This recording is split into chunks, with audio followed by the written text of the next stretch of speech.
Dakong hagit sa mga magtutudlo ang pagsulod sa kalibutan sa kabataan nga gitawag karon og mga digital natives o digital citizens.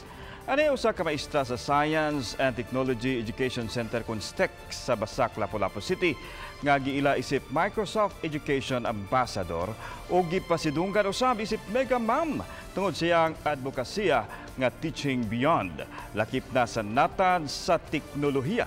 Atong ila-ilahon si Digital Mega Ma'am sa akong special report.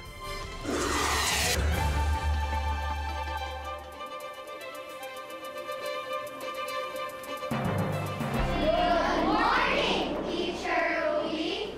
Welcome to Grade 5 Galileo Galilei. Okay, good morning everyone. Please be seated. Thank you, Siya si Teacher Robilyn Pastrano. Sa Bag-ong methodology, gamit ang teknolohiya, giumol niya ang kinaadman sa iyang mga tinunan.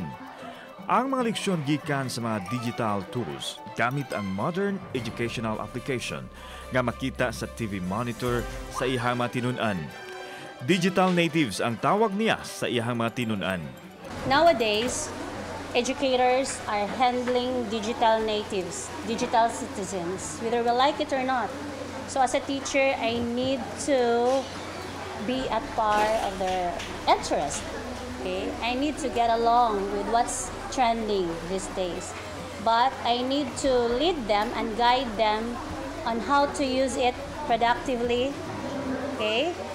In, of course, in some educational engagements. And as what I can see, they are more interested. Okay? Learning must be fun. Si Teacher Robilyn ang napiling Ambassador for Education sa Tibok Nasod tungod sa iyang advokasya pag-umol sa kinaadman sa mga bata gamit ang technology.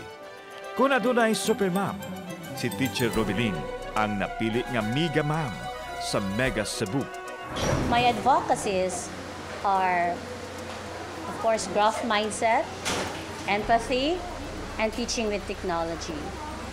Because I believe that it is my duty to be an efficient worker in the Department of Education. Okay? But more of that, it is my vocation to be a steward in God's vineyard. So I'm more on teaching the kids on awareness and how to be responsible citizens.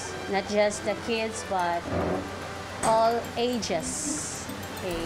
That includes the youth and adults in our locality, in our community, or if possible, nationally and globally. Nindot kaya kay karon na namo na experience ng magamit may technology. It's fun. And it also gave me enough time to learn the technology and how she does it and things like that. Ganahan po sa mga millennials karon kay mao naman na siya kuan jud trend sa atong mga estudyante karon nga if na-integrate nga about computers sa ilang learning, so nindot jud siya og result. Doctor of Education si Teacher Robilyn. Dili lang sa matinunan sa eskwelahan kun dili lakip na usab sa mga less privileged sa katilingban, gipaambit ni Teacher Ruby ang iyang katakos og kinaadman. Popularly, teaching is what we call as the noblest job. But for me, teaching is not just a job, but a calling.